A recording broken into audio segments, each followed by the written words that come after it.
ஏசாயாவின் புஸ்தகம் 1வது அதிகாரம்.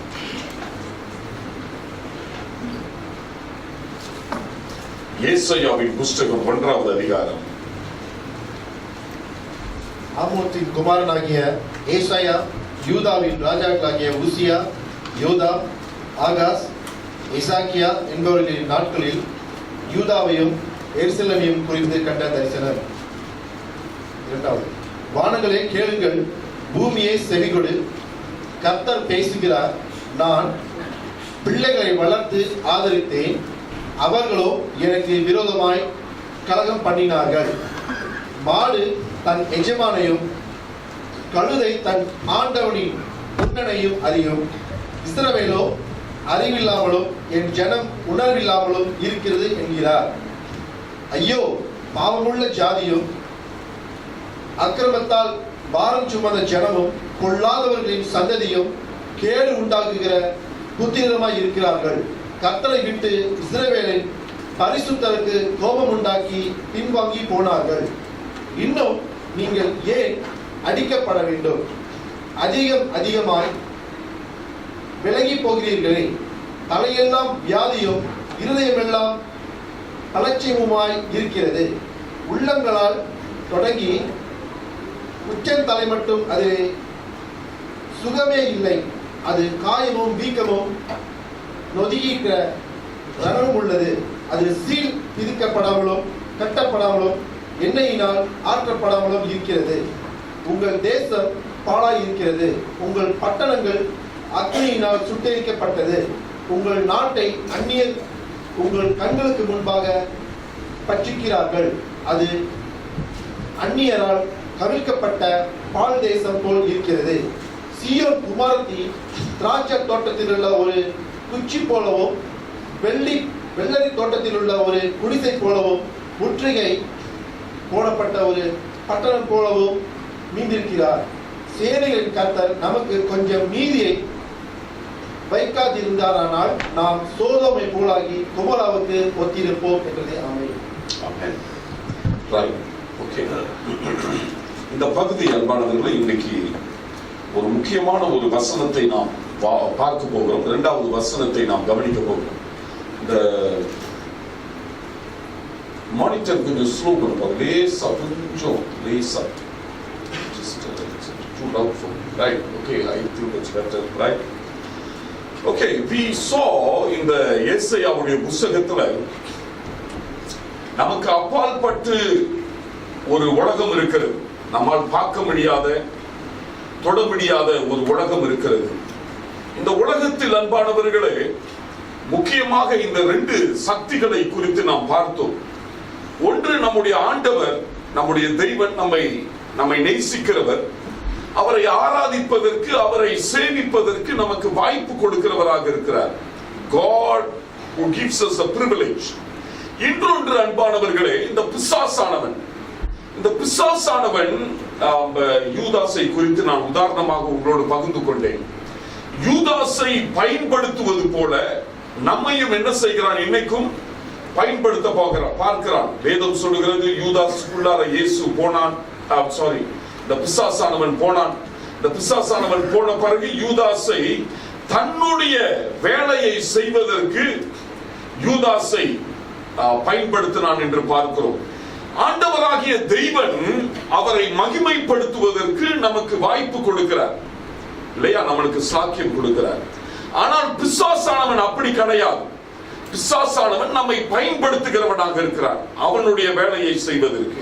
Now all that we saw in the past 2-3 weeks, 2-3 வாரங்களாக நாம் அதை பார்த்து கொண்டு வருகிறோம்.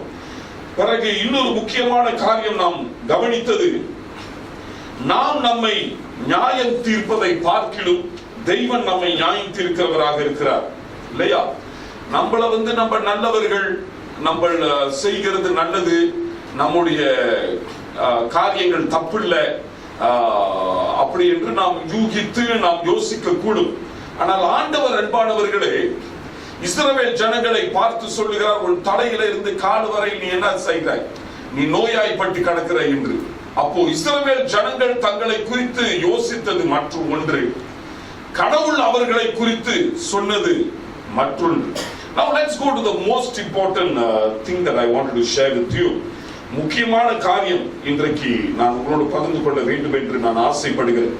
இரண்டாவது வசனம். வானங்களே கேளுங்கள், பூமியே செவிகொடு, கர்த்தர் பேசுகிறார். நான் பிள்ளைகளை வளர்த்து ஆதரித்தேன், அவர்களோ எனக்கு விரோதமாய் கலகம் பண்ணினார்கள். அந்த கடைசி ரெண்டு வார்த்தைகள் உங்கள் தமிழ் பைபிள்ல எனக்கு விரோதமாய் கலகம் பண்ணினார்கள், எனக்கு விரோதமாய் கலகம் பண்ணினார்கள். Now that is the first accusation of God against the people of Israel. இஸ்ரவேலின் ஜனங்களுக்கு விரோதமாக கடவுள் குற்றம் சாட்டுகிற முதல் குற்றம் மட்டுமல்ல, அதுதான் முக்கியமான குற்றம் இல்லையா? நம்முடைய பெரிய பிரச்சனையே அதுதான். கடவுளுக்கு விரோதமாக நாம் என்ன செய்தோமாம்? கலகம் பண்ணினோம் என்று அவர் சொல்லுகிறார். நான் காட்டுகிறேன் அப்புறம் எப்படி நம்ம கலகம் பண்ணுகிறோம் என்று. ஆனா இந்த வார்த்தைக்கு அன்பானவர்களே, ஒரு எபிரேயர் பாஷையில ஒரு நல்ல அர்த்தம் உண்டு. ஆங்கிலத்துல ரிபேல் என்று இருக்கும், கரெக்டா? ஆங்கில பைபிள் நீங்க பாவிச்சீங்கன்னா அதுல ரிபேல் என்று இருக்கும். தமிழ் பைபிள்ல பாவிச்சீங்கன்னா நீங்கள் ஆண்டவருக்கு விரோதமாக கலகம் பண்ணினீங்க என்று இருக்கும். So all these things, எபிரேயர் பாஷையில the Hebrew word is pasa. பாசானா என்ன அர்த்தம் என்றால், நாம் ஆயுதங்களை எடுத்து அதிகாரங்களுக்கு மீறி போவது. கரெக்டா? ஆயுதங்களை எடுத்து அதிகாரிகளுக்கு மீறி போவது அந்த வார்த்தைக்கு அர்த்தம். ரிபல் என்று சொல்லப்பட்ட வார்த்தைக்கு தமிழ்ல பார்க்கும்போது அகராதியில பார்க்கும்போது when you look at the dictionary, rebel என்று சொல்ல வார்த்தை என்னவென்றால் going or marching against authority, அதிகாரிகளுக்கு விரோதமாக நாம் எழுப்பி செல்வது. கரெக்டா? Now this is what God is telling about us. Listen very carefully. கடவுள் நம்முடைய குற்றத்தை குறித்து பேசும்பொழுது என்ன சொல்லுகிறார் என்றால், நீ பாவம் செய்த, நீ கீழ்ப்படியாம போயிட்ட, நீ தப்பு பண்ணிட்ட என்று சொன்னா அது வேற.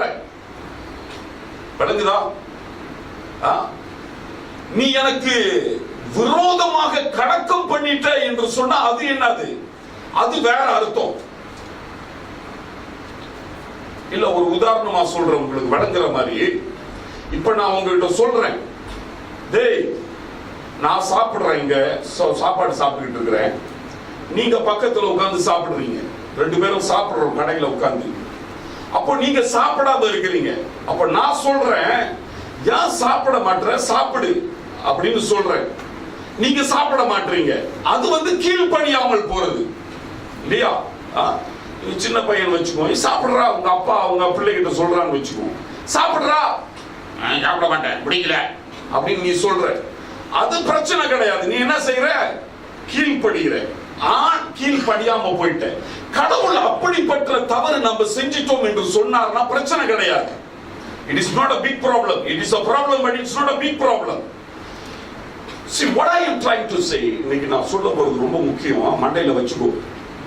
ஏன்னா நம்மளை குறித்து நம்ம யார் என்று கடவுள் சொல்லுகிறது இதுலதான் இருக்குது இந்த நான் பகிர்ந்து கொள்ள போகிறது. அநேக வேளையில நம்ம மனிதர்கள் என்ன நினைக்கிறோம் என்றால், ஆண்டவர் அளவுக்கு மிஞ்சி என்ன செய்கிறாரு, தண்டித்து விட்டார் என்று. உலகத்தை அளவுக்கு மிஞ்சி தண்டிக்கிறாரு. உலகம் நல்ல உலகம் தானே, நல்லவங்க இருக்கிறாங்க, நல்லவங்க செத்து போயிட்டாங்க, நல்லவங்க பஞ்சத்துல சாகுறாங்க, நல்லவங்க வெள்ளத்துல சாகுறாங்க, நல்லவங்க நிலநடுக்கத்துல சாகுறாங்க, நல்லவங்க பொம்பெடிப்புல சாகுறாங்க, நல்லவர்கள் யுத்தத்தில் சாகுறார்கள் என்று சொல்லுகிறோம். சிலர் நோயா இருக்கிறவங்க பார்த்து, ஐயோ ரொம்ப நல்லவன், இவன் ஏன் இவ்வளவு கஷ்டப்படுறான் அப்படி என்று சொல்லுகிறோம். இந்த பொம்பளை ரொம்ப நல்ல பொம்பளை, எனக்கு ஏன் இந்த பொம்பளைக்கு ஏன் இந்த வியாதி வந்துச்சு இந்த வயசுல என்று சொல்லுகிறோம். You understand what I mean? But the Bible says we have rebelled. கடவுளுக்கு விரோதமாக இதை மட்டும் மண்டையில வச்சுக்கிட்டனா நிறைய காரியம் உங்களுக்கு புரிஞ்சிடும். ஓ அப்படியா அப்படி என்று சும்மா கண்டு கிடையாது கேட்காத, நான் சொல்றத மட்டும் கேளு, உனக்கு ஓகே, பரலோகம் போய் சேர்ந்துடலாம். அல்லாட்டி கஷ்டம். சரியா? So listen very carefully. Listen very carefully. The Bible tells us that we have gone against him. அவருக்கு விரோதமாக கலக்கம் பண்ணினோம் என்று. ஆங்கிலத்துல we have rebelled, எபிரேயர்ல பாசா. இந்த 3 வார்த்தைக்கும் ஒரே அர்த்தம் தான். அவருக்கு விரோதமாக நாம் ஆயுதங்களை எடுத்து என்ன செய்தோம்? சென்றோம். அப்புறமேல கொஞ்ச நேரத்துல உங்களுக்கு நிரூபிக்கிறேன், முதல் பாவம் அப்படிப்பட்ட பாவம் தான் என்று. கரெக்டா? அதனால நீங்க கவனமா கேட்கணும். நான் சோறுக்கு வருவோம். நான் சாப்பிடுறேன், நீங்க பிள்ளை சாப்பிடுறான், நான் சாப்பிட மாட்டேன் அப்படின்னு சொல்ற. அப்பனா எனக்கு வந்து நீ என்ன செய்யல? கீழ்படியில. அப்ப சாப்பிடா போ, உனக்கு தான் வயிறு கோசமா கிடக்க போது. அன்னைக்கு 2 அடி போடுவீங்க, ஏதாவது பண்ணுவீங்க. இனிமேல் உன்னை கடை கூட்டிட்டு வர மாட்டேன், இனிமேல் உனக்கு சாப்பாடு வாங்கிக்க மாட்டேன். ரசமும் சீப்போல் சாப்பிடுற மாதிரி ரசமும் நெத்திரிக்காய் விடுங்க, உனக்கு என்ன ஆகும்? இனிமே அதான் கொடுக்க போறேன், ஏதாவது சொல்லுங்களேன். அப்படி நான் அது கீழ்படியாமல் போறது. நான் பக்கத்துல உள்ளவன் உங்க சாப்பாடை பார்த்துக்கிட்டே இருக்கிறான், கையில கத்தி வச்சிருக்கிறான். அவனுடைய எண்ணம் எல்லாம் என்ன தெரியுமா? மண்டையில என்ன ஓடுது? நீ தின்றது எனக்கு வேணும், கேட்டா கொடுக்க மாட்டேன், அதனால நான் என்ன செய்ய போறேன்? எடுக்க போறேன். உன்னை சதாக்கு குத்திட்டு எடுக்க. அதுதான் என்னது? கலக்கம் பண்ணுகிறது. And the Bible says that's what exactly we did. வேதம் சொல்லுகிறது அன்பானவர்களே, அதை தான் நாம் செய்தோம் என்று. அதனாலதான் ஏதேன் தோட்டத்துல ஆண்டவருடைய தண்டனை அவ்வளவு ஒரு பயங்கரமான தண்டனையாக இருந்தது. Because we didn't just disobey him. அவருக்கு கீழ்ப்படியாமல் போகவில்லை, அவருக்கு விரோதமாக நாம் என்ன செய்தோம்? ஆயுதங்களை எடுத்து என்ன செய்தோம்? கலக்கம் பண்ணினவர்களாக காணப்படுகிறோம். And all of our sins are like that. நம்முடைய எல்லா பாவங்களும் அன்பானவர்களே இந்த கலக்கம் பண்ணுகிற பாவமாக இருக்கிறது. ஆகையினால் தான் தெய்வன் நம்மை நியாயம் தீர்க்கும் பொழுது அவர் நியாயம் இல்லாதவர்களாக காணப்பட முடியாது. Understand? Because we rebel. நாம் கலக்கம் பண்ணுகிறவர்கள், நாம் கீழ்ப்படுகிறவர்கள் கிடையாது. கீழ்ப்படியவர்கள் ஒரு சின்ன பகுதி தான், ஆனா முக்கியமாக நாம் கலக்கம் பண்ணுகிறவர்கள். We are a rebellious people. We are not good people, you know. We are a very, very, very bad people. Pavul சாவுவதற்கு முன்பதாக எழுதுகிறார் 2 தீமோத்தேயுல, பாவியிலும் பிரதான பாவி நான் என்று. ஜான் நியூட்டன் சாவுவதற்கு முன்பதாக என்ன தெரியுமா சொன்னாராம்? நான் ஒரு பெரிய பாவிப்பா அப்படி என்று சொல்லிட்டு தான் செத்தாராம். Understand? You realize that what we have done to this God, கடவுளுக்கு விரோதமாக நாம் என்ன செய்தோம் என்று நாம் கவனிக்கும் பொழுது நாம் மெய்யாகவே அன்பானவர்களே சாதாரணமான கீழ்ப்படியாமல் போனவர்கள் கிடையாது, நாம் கலக்கம் பண்ணவர்கள். So how do we understand that? Let us turn your Bible to our first sin. முதல் பாவத்துக்கு திரும்ப போயிரும். See what God says, or Isaiah says makes sense. Let us turn our Bible to Genesis chapter 3. ஆதியாகமம் 3வது அதிகாரம். Okay, நீங்கள் இதை புசிக்கும் நாளிலே, வசனம் சொல்றதுக்கு முந்தி படிக்கிறேன், நான் சொன்ன படிங்க பிரதர். 4வது வசனம். அப்பொழுது சர்ப்பம் ஸ்திரீயை நோக்கி, நீங்கள் சாகவே சாவதில்லை. ரைட். ஓகே, நவ கடவுள் அதுக்கு முன்பதாக சொன்னாரு, நீ எல்லா பழத்தையும் சாப்பிடலாம், இந்த பழத்தை மட்டும் சாப்பிடாத, சாப்பிட்டு நான் என்ன செஞ்சிருவ? நீ செத்து போயிருவடான்னு சொல்லிட்டாரு. நீ செத்து போயிருவேன். அப்போ இவன் வந்து சொல்றான், பேய் வந்து சொல்றான், ஏய் இந்த பழத்தை சாப்பிட்டா நீ என்ன செய்ய மாட்ட? சாவ மாட்டேன். அப்படி சொல்லும் பொழுது என்னது? என்ன சொல்றான் அவன்? பேய் வந்து அந்த ஆள் என்ன செஞ்சிட்டாரு? அள்ளி விட்டுட்டாருடான்ட்டு. விளங்குதா? முத சொன்னவரு உன்கிட்ட என்ன செஞ்சிட்டாரு? உன்கிட்ட பொய்யா சொல்லிட்டாரா அப்படி என்று சொல்றான். Now ஒரு நல்ல காரியத்தை செய்யாதேன்னு சொன்னா அவனுக்கு என்ன தோன்றும்? திருட்டு பையன் ஏன் இங்க போக கூடாதுன்றான், அப்படித்தானே தோணும். என்னமோ வச்சுக்கிட்டு என்கிட்ட இருந்து என்ன செய்யறான்? மறைக்கிறான். You see, the first impression Adam and Eve got was, ஆதாம் ஏவாளுக்கு கிடைத்தது, this fellow is lying. யாரு? God is lying to me.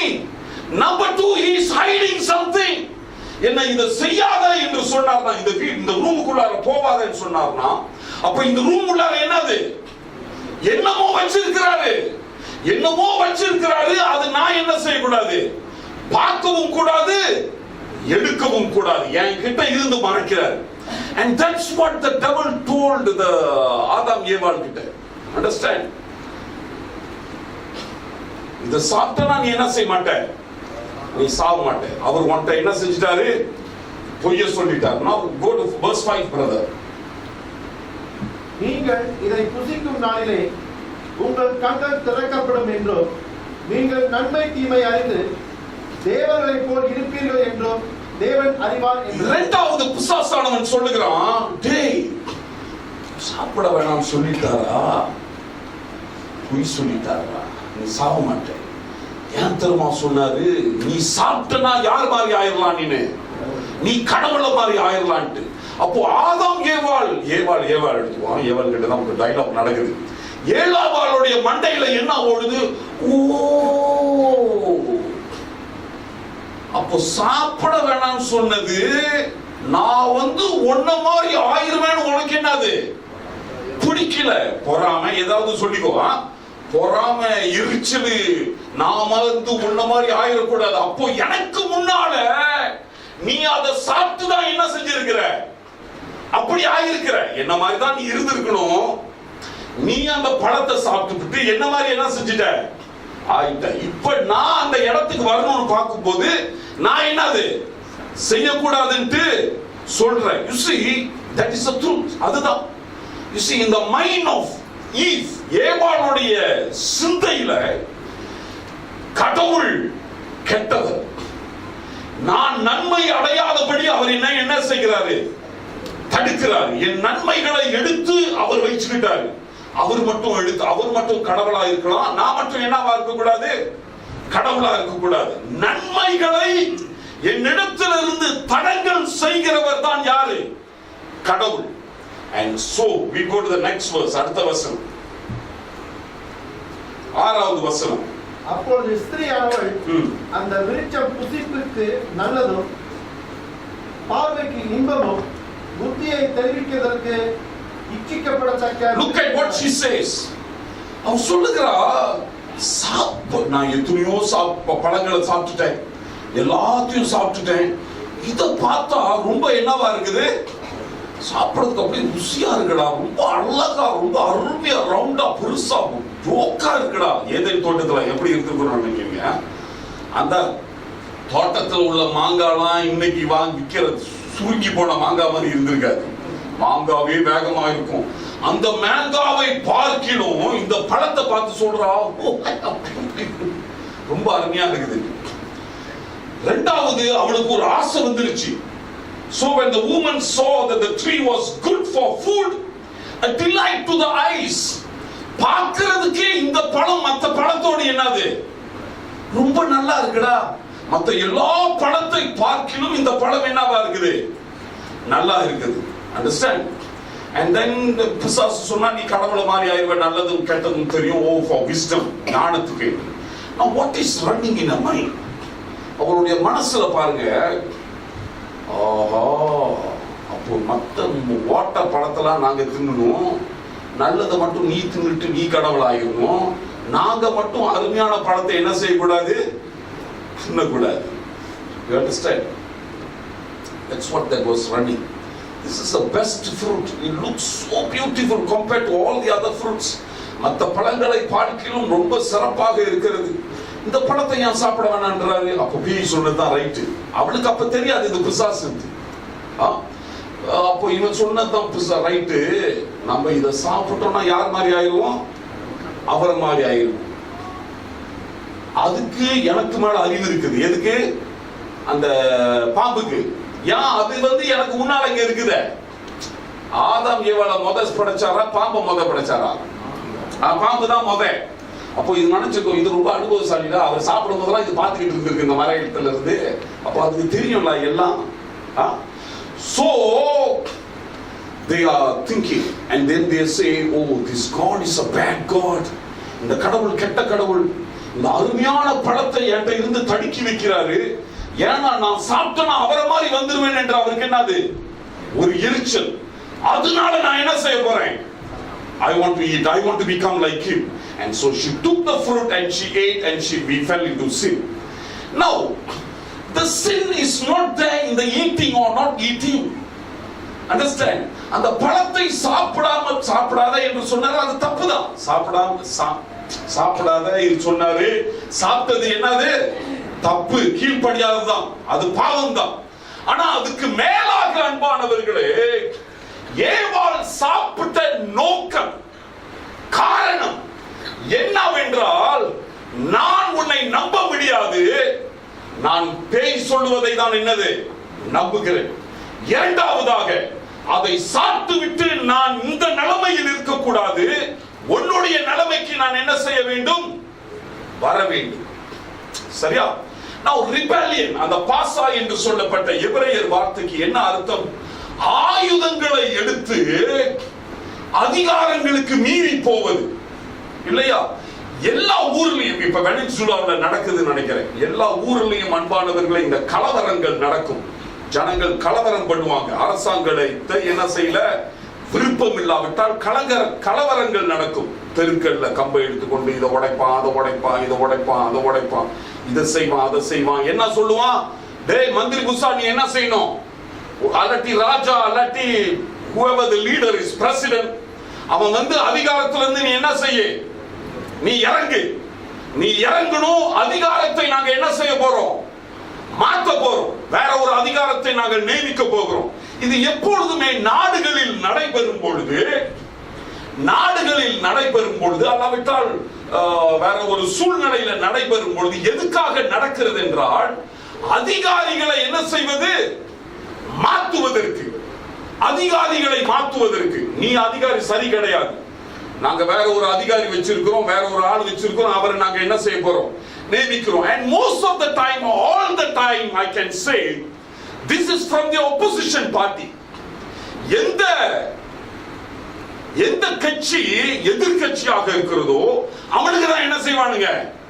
குத்தி விடுவானுங்க. அம்மாவா இல்லையா? பணத்தை கொடுத்து, காசை கொடுத்து, இதை கொடுத்து, வாட கலவரம் பண்ணுவோம். இவன் கட்சியை என்ன செய்யணும்? நம்ம கீழே எப்படியாவது என்ன செய்யணும்? இறக்கிடணும். நம்ம வந்து என்ன செய்யணும்? ஆளுகை செய்யணும் என்று. And now if you look at Genesis chapter 3, ஆதியாகமம் 3ஆம் அதிகாரத்தை நாம் பார்த்தோம் என்றால் எக்ஸாக்ட்லி அதுதான் நடக்குது. குத்தி விடுகிறது யாரு? பிசாசு. கலவரம் பண்ணுகிறது யாரு? ஆதாம், ஏவாள். எதுக்காக கலவரம் பண்றாங்க? இவர் எனக்கு பொய் சொல்லி, இப்ப இருக்கிற அதிகாரியாக ஆண்டவர் எனக்கு பொய் சொல்லி நன்மையை என்னிடத்திலிருந்து என்ன செய்து வைத்திருக்கிறார்? மறைத்து வைத்திருக்கிறார். ஆகையினால எங்களுக்கு பிரியமாக பேசுகிற, எங்களுக்கு சாதகமாக இருக்கிற எங்களுடைய அதிகாரியை நாங்கள் என்ன செய்ய போறோம்? மேல நிறுத்த போறோம். வழங்குச்சா? That is our sin. அதுதான் நம்முடைய என்னது? பாவம். That is why God has got to punish us, because we have accused him as a liar, we have refused to trust him, and we have gone with the enemy and said, we don't want your rule, we want him to another rule. வழங்குதாளா? இது ரொம்ப முக்கியம். ஏன்னா நீங்க அநேகர் ரொம்ப பேசுவாங்க, கடவுள் நல்லவர்னா ஏன் இந்த மாதிரிலாம் நடக்குது இந்த உலகத்துல? விபத்து நடக்குது, இது நடக்குது, ஆக்சிடென்ட் நடக்குது, அது நடக்குது, நல்லவங்க சாவறாங்க, நல்லவங்க தான் ரொம்ப பேர் பலியாவறாங்க, நாங்க என்ன தப்பு பண்ணோம்? It is like that. But every time we sin, every time we counter the laws of God, தேவனுடைய கற்பனைகளுக்கு விரோதமாக போகும் பொழுது நாம் என்ன செய்கிறோம் என்றால், you are not a good person, you are lying. I find pleasure in sin. பாவமானது எனக்கு மகிழ்ச்சியும் என்னுடைய வளர்ச்சிக்கு வழியும் காட்டுகிறதாக இருக்கிறது. இதை சொல்லிக் கொடுக்கிறது பிசாசு. அப்போ நான் இதுல ஈடுபடும் பொழுது என்னால வாழ வர முடியும், என்னோட சந்தோஷமாக இருக்க முடியும். நீ சொன்னது கெட்டது, அவன் சொல்லுகிறது என்னது நல்லது. ஆகையினால நான் அவனுக்கு ஓட்டு போட போறேன், நீ கீழே வந்துதான் என்னது ஆகணும். Let him be the ruler. Understand? We have decided in our mind, நம்முடைய சிந்தையில, that the rulership, authority, இந்த அதிகாரமும் இந்த தலைவத்துவமும் யாருக்கு போக வேண்டும்? இந்த பிசாசுக்கு போக வேண்டும் என்று. We are bad people, you know. We are not good people. நாம் நல்லவர்கள் கிடையாது. We have taken arms against God himself. கடவுளுக்கு விரோதமாக நாம் எழும்பினவர்களாக காணப்படுகிறோம். இயேசு ஒரு ஓமை சொல்லி கொடுத்தார், ஞாபகம் இருக்கா? அப்புறமா ஒரு மெசேஜ்க்கு வருகிறேன். ஒரு ஓமையை சொன்னாரு. ஒரு ராஜா ஒரு சொத்து, ஒரு தோட்டம் வைத்திருந்தானா. அந்த தோட்டத்தை வேலைக்காரர்களிடம் கொடுத்துட்டு என்ன செஞ்சிட்டானா, தூரம் இன்னொரு தேசத்துக்கு போயிட்டான். அப்போ அந்த அந்த பழங்கள் காய்க்கிற நேரத்துல அந்த ராஜா சொன்னானா, டேய் அந்த பழம் என் தோட்டத்துல காய்க்க சாப்பிடணும் போல இருக்குடா, அந்த அந்த தோட்டத்துல காய்ச்ச டோரியா ரொம்ப நல்லா இருக்கும்டா, நான் சாப்பிட்டதே இல்லை, அந்த பழத்தை கொஞ்சம் கொண்டு வாடா அப்படின்னு வேலைக்காரன் அனுப்புறான். இவன் என்ன செஞ்சான்? இவன் சொல்றான், ஓ நாங்க இவ்வளவு காலமா வேலை செஞ்சு இங்க வாழ்ந்துகிட்டு இருக்கிறோம், உனக்கு நான் டொரியான் தரணுமா? எனக்கு என்ன வேணும்? எனக்கு கடைசியில என்ன வேணும்? தோட்டம் வேணும் எனக்கு. Understand? It is not disobeying. It is not giving you durian. ஒரு 10 டொரியான் கொடுக்கறதுனால எனக்கு என்ன போறது இல்ல. எனக்கு நீ என்ன ஒரு ஆளு தானே கேட்கிற, நீ அப்படியா ஒரு தோட்டத்து சாப்பாடா சாப்பிட்டு போற? இல்லையே, ஒரு 10 டொரியான் கொடுக்கற தின்னுடு போ. Understand? அது பிரச்சனை கிடையாது. அவனுடைய சிந்தையில I want this. I want to be the boss. நீ பாஸா இருக்கிறல, இப்ப நான் பாஸா என்ன செய்யணும்? நான் இருக்கணும். சோ கடைசியில அவர் வேலைக்காரனை அனுப்பி பார்த்தாரு, முடியல, எல்லாத்தையும் அடிச்சு கொண்டுட்டாங்க. கடைசியில யார் அனுப்புனாரா? சொந்த மகனை அனுப்புறாரு. அவன் கிரிமினல் மைண்ட் எப்படி ஓடுது பாரு. இவனை கொன்னா தோட்டம் யாருக்கு சொந்தம்? நிச்சயமான பதில் தான் சொந்தம். கேரண்டி ஆச்சு. இப்ப கேரண்டி இவனை தான் சாவடிக்கணும், இவனுக்கு தான் காத்திருக்கும். ஏன்னா இவனை கொன்னோம்னா தோட்டம் யாருக்கு சொந்தம்? நமக்கு சொந்தம். And that's what we did on the cross. That's what the whole cross is about. Understand? We put in there so that we can be the boss. இது பிசாசானவனுடைய ஏதேன் தோட்டத்தில் உள்ள திட்டம். இது நம்முடைய ரத்தத்துக்குள் ஊறின திட்டமும் சித்தமும். We don't want God, we want to put him on the cross so that we can take everything. But the Bible says this is the mystery that God has hidden from everybody. On the third day, he rose up, yaru? Jesus Christ from the dead. அது பிசாசானவன் எதிர்பார்க்கிறான். Oh, he was happy. Mati. We have killed him. The world is ours, we are the boss. கொஞ்ச நேரம் back track பண்ணிடுறேன். இதெல்லாம் ரொம்ப முக்கியம் உங்களுக்கு. நீங்க மறந்துடக்கூடாது. I hope you won't forget. மறந்தா என்ன பண்றது?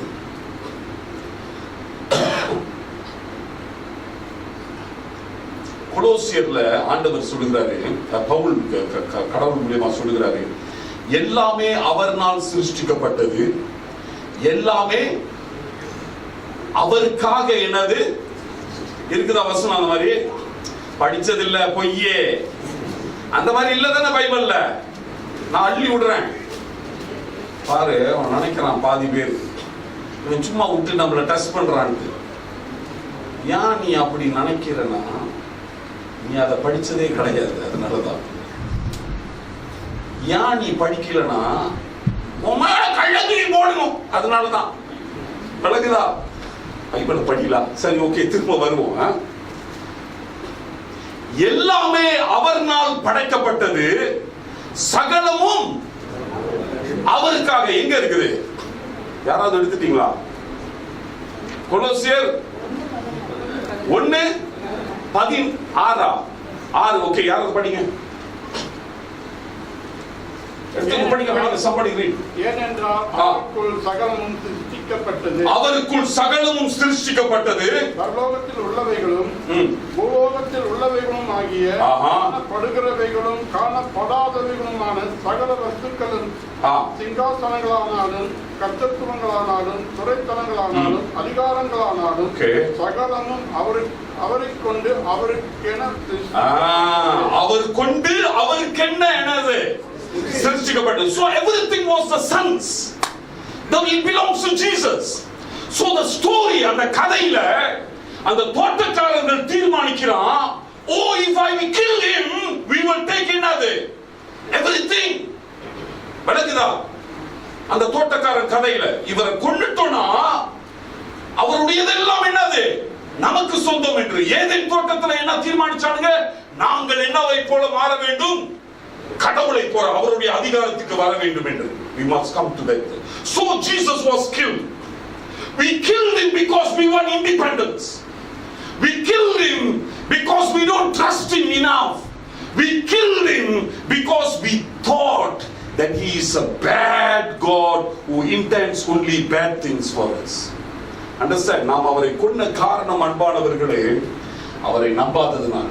நாம் அவரை கொன்ன காரணம், இவர் ஒரு கெட்ட கடவுள், என்கிட்ட இருந்து நன்மைகளை என்ன செய்து வைத்திருக்கிறாரு, மறைத்து வைத்திருக்கிறார் என்று. We are a bad people, you know.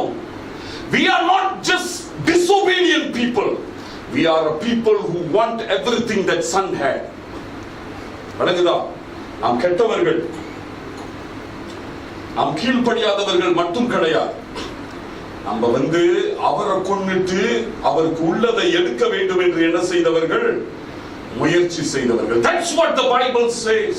And that's why we all are dead. ஆகினால் தான் வேதம் சொல்லுகிறது, நாம் எல்லாம் பாவத்தில் என்ன செய்திருக்கிறோம், மரித்து போய் கடக்கிறோம் என்று. எவ்வளவு நல்லவன் கிடையாது.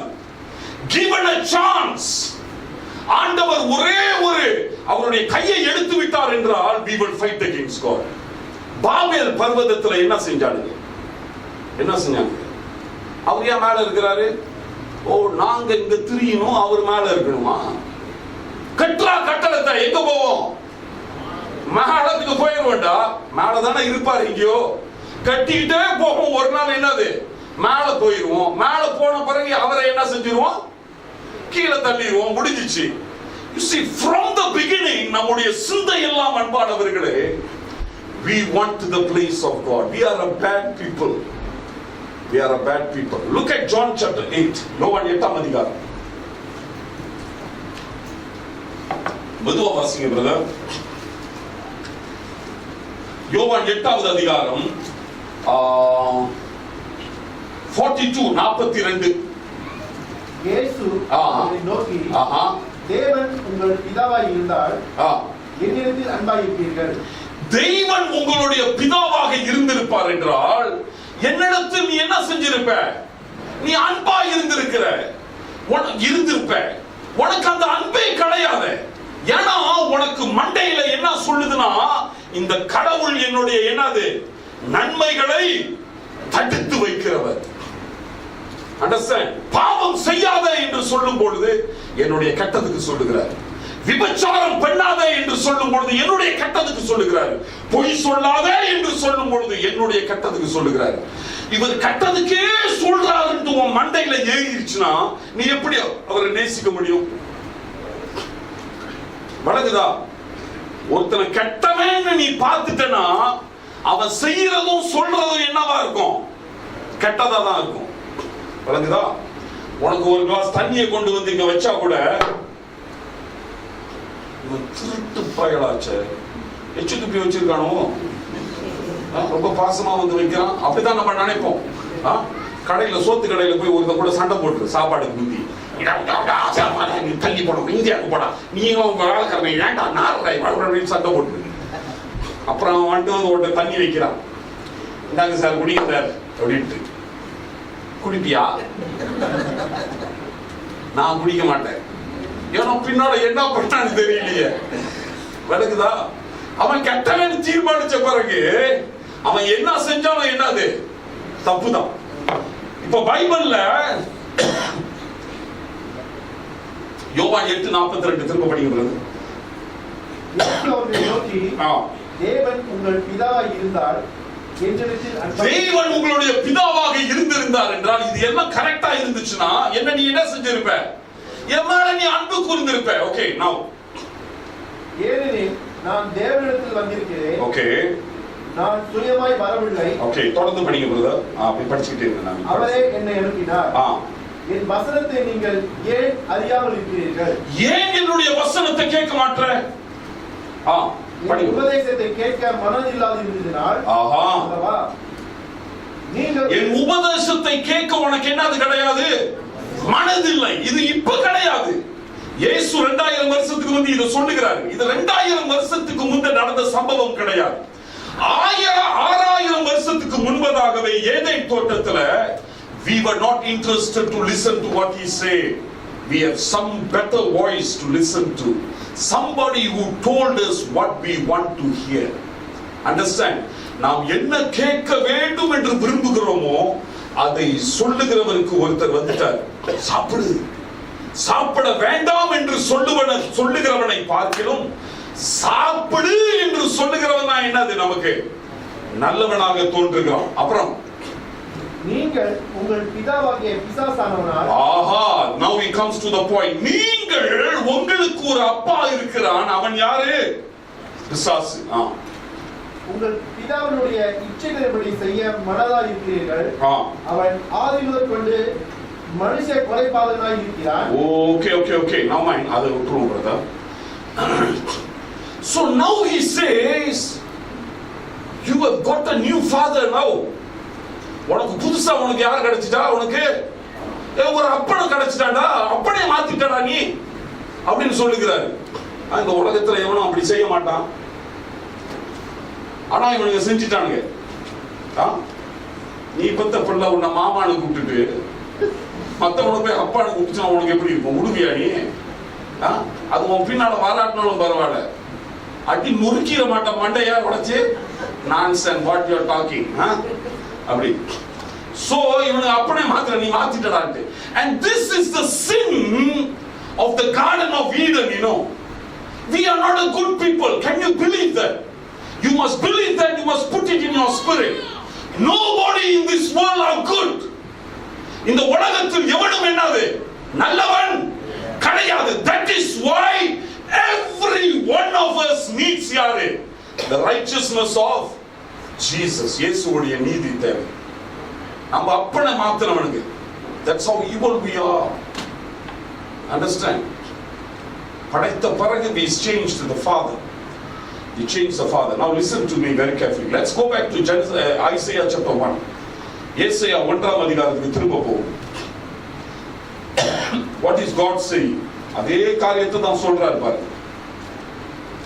ஏசாயா 1:2 அதை மட்டும் படிக்கிறது. வானங்களே கேளுங்கள், வானங்களே கேளுங்கள், பூமியே செவிகொடு. சரி, கர்த்தர் பேசுகிறார். நான் பிள்ளைகளை வளர்த்து ஆதரித்தேன். நான் பிள்ளைகளை வளர்த்து ஆதரித்தேன். அவர்களோ எனக்கு விரோதமாக போனார்கள். Now listen very carefully. விளங்குதா இப்போ? சரியா? அப்ப அவர் சொல்லுகிறாரு யோவான் 8ஆம் அதிகாரத்துல நீ அப்பாவை மாத்திட்ட. ஆனா ஐசையா 1:2 என்ன சொல்லுகிறாரு? ஒரு காலத்துல நான் தான் உனக்கு என்னவாக இருந்தேன்? அப்பாவாக இருந்தேன். நான் பிள்ளைகளை வளர்த்து ஆதரித்தேன். பிள்ளைகளை வளர்த்தேன். யோவான் 8ஆம் அதிகாரத்துல அவர்கள் வேற ஒரு என்ன செஞ்சிட்டாங்க? தகப்பனை தேடிக்கொண்டு நான் சொல்லுவதை மனதாக என்ன செய்யவில்லை? கேட்கவில்லை. அவர்கள் விருப்பம் இல்லாமல் போய்விட்டது. அந்த ஓமையில சொல்லுகிறாரு அவருடைய சொத்துகளையும் அவருடைய பதவியையும் நாம் என்ன செய்ய தூக்கிட்டோம்? எடுக்க ஆரம்பித்து விட்டோம். ஏதேன் தோட்டத்தில் செய்த பாவம் என்னது? We want to be like God.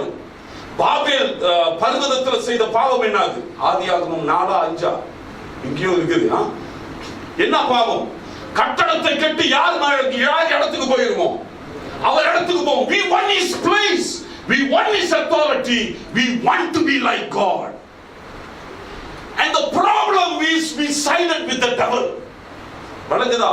நாம் கடவுளை போல ஆக வேண்டும் என்ற ஆசை, கடவுள் இருக்கிற இடத்துக்கு போக வேண்டும் என்ற ஆசை, கடவுள் இருக்கிற அதிகாரம் நமக்கு வேண்டும் என்ற ஆசை.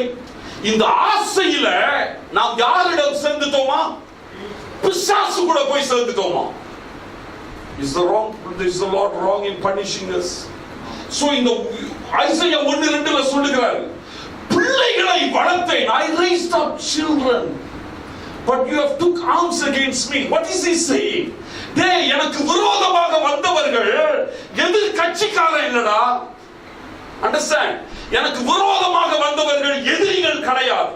எனக்கு விரோதமாக வந்தவர்கள் சொந்தக்காரன் கிடையாது. எனக்கு விரோதமாக வந்தவன் நான் முந்தி இருந்த நண்பன் கிடையாது. எனக்கு விரோதமாக வந்தது என்னுடைய சொந்த பிள்ளைகள், என்னுடைய சொந்த பிள்ளைகள். அப்சலோம் ரொம்ப அழகான மகன் இல்ல? வேதாகமத்துல பைபிள் சொல்லுது என்னது? நீட்ட முடி, ரொம்ப அழகா இருப்பானா. அவன் அவங்க அம்மா ஒரு ராணி, அவனும் எதோஞ்சாவும் ஒரு ராணிக்கு பிறந்தவனுங்க. சோ ஒரு செல்வாக்கான ஒரு நல்ல பரம்பரையில உள்ளவன். மத்த பொண்டாட்டிங்க மாதிரி கிடையாது. தாவீதுக்கு நிறைய பொண்டாட்டி இருந்துச்சு, உங்களுக்கு தெரியும். ஆனா அப்சலோம பெத்தவ யாரு? ஒரு நாட்டு ராணி. சோலமனுக்கு நான் நினைக்கிறேன் அவ்வளவு அழகு இருந்திருக்காரு. சோலமனுடைய அம்மா எவனுடைய பொண்டாட்டி? அந்த ஒரு கெட்ட பையன் இருப்பான்.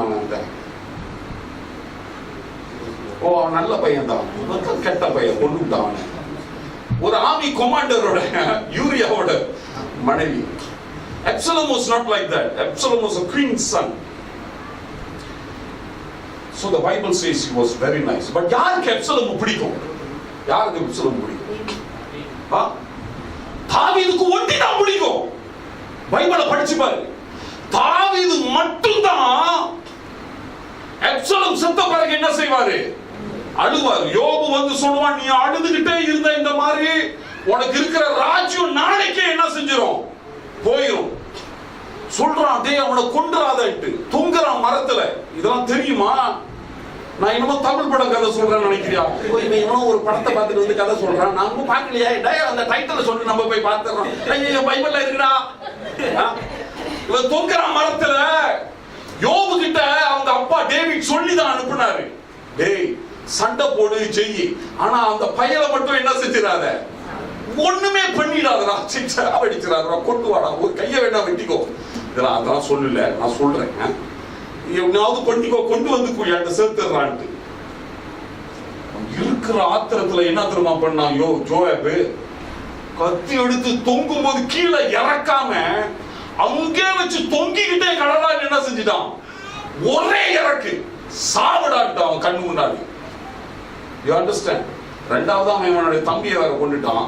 அது ஒரு ஆத்திரம். தாவீதுக்கு விரோதமா போனா தம்பியை கொன்னாட்டினால இவனை கொண்டிருப்பான். Understand? He was so angry with Joab. The whole nation was angry. யோபுக்கு அப்சலோமுக்கு விரோதமாக. Why? Because the man who went against the king was not the king's enemy, it was the king's son. Understand? சொந்த மகன். நீ கதை எழுதினா கூட அப்படிப்பட்ட கதையை இன்னைக்கு படிக்க மாட்டானுங்க. ஒரு எதிரி யுத்தம், ஒரு யூதாஸ் இயேசுவை காட்டி கொடுத்தான், ஒரு புருட்டஸ் சீசரை கொன்னான், அதெல்லாம் படிப்பானுங்க. ஓ கூட்டாளி இருந்துட்டு கழுத்தை அறுத்துட்டா பத்தியா அப்படின்னு படிப்பானுங்க. But you cannot write the story where the son comes up and kills the father and be a bestseller, because it goes beyond your common sense. எப்படா முடியும்? இது சும்மா கட்டுக்கதரா. But that's what the Lord says. I raised you up as a child, but you rebelled against me. எனக்கு விரோதமா நீ என்ன செஞ்சிட்ட? எழும்பி விட்டேன். எழும்புறது மட்டும் கிடையாது, வேதம் சொல்லுகிறது அவன் யார் கூட சேர்ந்தானா? எதிரிகளோடு கூட சேர்ந்தான். ரெண்டு ராஜாக்கள் ஒண்ணு நினைக்கிறேன். ரெண்டு ராஜாக்களா மண்டையில வர மாட்டேங்குது பாரு. நினைக்கிறேன் ரெண்டு ராஜாக்கள் தான். அதோனேச்சா தாவீது வயசான பிறகு ராஜா வாங்கணும்னு பிரயாசப்படுவான். தாவீது வயசான பிறகு தாவீதை சாவடிக்கணும்ன்ற நோக்கம் கிடையாது. தாவீது வயசாயிருச்சு, இனிமேல் ராஜலிங்கத்துல உட்கார முடியாது, நான் ராஜாவாகிறேன், நான் தானே மூத்த மகன் என்று அவன் தீர்மானிச்சுட்டான். அடோனிஜா அப்சலோமுக்கு அடுத்தது நான் தானே, அப்போ ஓகே தீர்மானிச்சான், ஃபைன், நோ ப்ராப்ளம். வேதம் சொல்லுகிறது சாலமோன் சாலமன் ராஜ்யத்துக்கு வந்த பிறகு, அல்லாவிட்டால் தாவீது சாவதற்கு முந்தி சொல்லுகிறாரு, அவன் கூட சேர்ந்தவன் எல்லாத்தையும் என்ன செய்ய, கொல்லுடான். அவன் கூட சேர்ந்தவன் யோவாபும் அவன் கூட போய் என்ன செஞ்சுக்கிட்டான், சேர்ந்துக்கிட்டான். கடைசியில அவன் கூட சேர்ந்தவனெல்லாம் என்ன செய்ய, கொல்லுடான்ட்டு. ஏன்னா தாவீது மண்டையில உன்னை கெட்டவனை ஆக்குனதே உன் கூட உள்ள இந்த army commanders and the priest who gave you support, எலியோடைய சந்ததியில உள்ளவன் அவங்க எல்லாம். So listen very carefully. We rebelled against God, associating with God's enemy. வலதுதா கடவுளுக்கு விரோதமாக போன காரணம் அன்பானவர்களே, நாம் கடவுளுடைய எதிரிகளோடு என்ன செய்ததுனால, நாம் சேர்ந்ததுனால. We took his side. And now திரும்ப ஐசையா 1:2 இத படிச்சிட்டு முடிச்சிடுறேன்.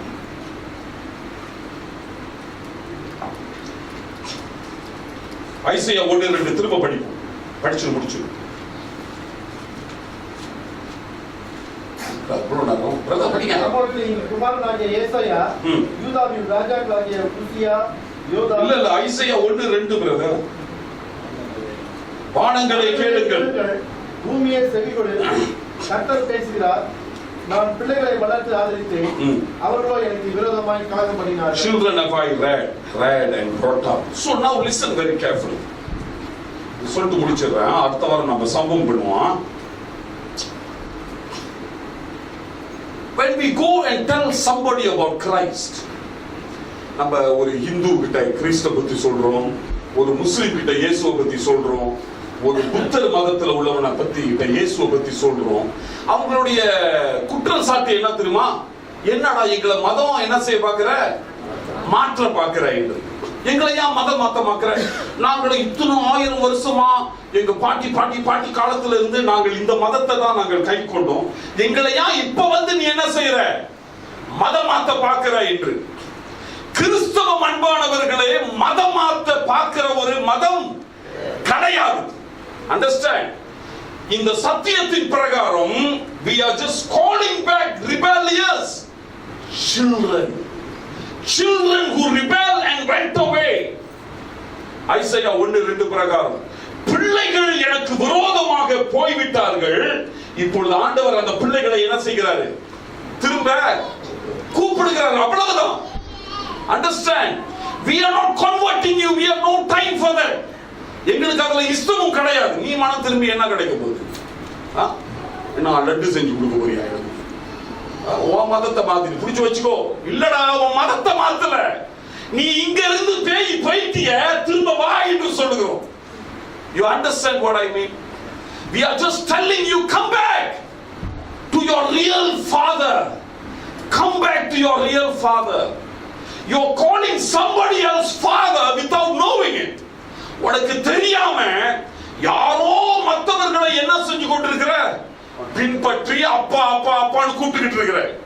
We are just telling you, this is your real father. Come back. Understand? Christianity doesn't change anybody's religion. We just call them to come back to your father. உன்னுடைய தகப்பனிடம் திரும்ப வா என்று. So ஆகையினால் அன்பானவர்களே, இந்த காரியங்களை நாம் மனசில் வைத்து we got to make a decision. நம்முடைய வாழ்க்கையில் நாம் ஒரு தீர்மானம் எடுக்க வேண்டும். ஆதாம் ஏவாள் மாதிரி, do you think somebody can give you better deal than your father? இல்ல, கடவுளை பார்க்கிலும் உன்னுடைய பிதாவை அப்பாவை பார்க்கிலும் ஒரு நல்ல காரியத்தை எவனால கொடுக்க முடியுமா? நீங்க நிறைய இன்னைக்கு பிள்ளைங்க இல்ல, அப்பா அம்மா தான் உட்கார்ந்து இருக்கிறீங்க. நல்லதா போச்சு, அப்பா அம்மா உட்கார்ந்து இருக்கிறீங்க. அதனால உங்க அப்பா அம்மா அந்த வயசு வந்துருச்சு. எல்லாத்தையும் பார்க்கிலும் உங்க பிள்ளைக்கு கரெக்டான அட்வைஸ் கொடுக்கிறது யாரு? நீங்கதான். நீங்களா தான் இருக்க முடியும். அம்மாவா இல்லையா? ஸ்கூல் வாத்தியார் அட்வைஸ் பண்ணுவாரு, டேய் நீ இந்த படிப்பை எடுறா, நீ அந்த வழியில போடா, நீ இந்த நாட்டுக்கு போடா அப்படின்ற அட்வைஸ் பண்ணுவாரு. உன்னுடைய கூட்டாளி, அவனுடைய கூட்டாளிங்க சொல்லுவாங்க, அங்க போய் கொஞ்சம் கூத்தாடிக்கிட்டு வருவோண்டா அப்படின்னு சொல்லுவானுங்க. இதெல்லாம் பார்த்துக்கோண்டா. All these advices, friends, relatives, school teachers or authorities or relatives and so on. But when you advise your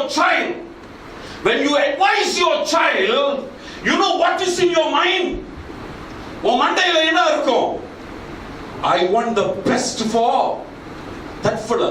The only unselfish advice will come from the enadu, the parents. அடஃபாம் கத்தடஃபாம். அவன் எல்லாம் அட்வைஸ் கொடுத்தானா அவனுக்கு ஏதாவது நன்மை கிடைக்குமா? ஒருவேளை கிடைக்கலாம். அல்லாவிட்டால் அவன் அறிஞ்ச பிரகாரம் அவன் தெரிஞ்ச பிரகாரம் என்ன செய்வான்? சொல்லுவான். But பெற்றோர்கள், when parents advise, you have nothing selfishness in you. இவன் மூலியமா எனக்கு ஏதாவது கிடைக்கணும் அப்படியா நம்ம செய்வோம்? இல்லையே. We want him to be the best so that நான் போன பிறகு நீ என்னவா இருக்கணும்? நீ நல்லா இருக்கணும் என்று. And this is the Bible all about. My advice cannot go wrong. Understand? But you chose a different father and this is a tragedy. இன்னைக்கு உலகத்துல இருக்கிற பிரச்சனைகள், இந்த இவ்வளவு பெரிய ப்ராப்ளம் என்னது? We chose a different father and we pay for it. That's simple as that. Understand? And we suffer. எகிப்தை தேர்ந்தெடுத்தோம் என்றால் எகிப்துக்காரன் நாளடைவில் நம்மளை என்ன செய்வான்? அடிமையா தான் பயன்படுத்துவான். நமக்கு சாதகமா பயன்படுத்த மாட்டான். அதே மாதிரி தான் we chose the devil and then we suffer and then what we say, you know, we point our hands to God and say, you put me into problem. He never put us into problem. We chose the problem.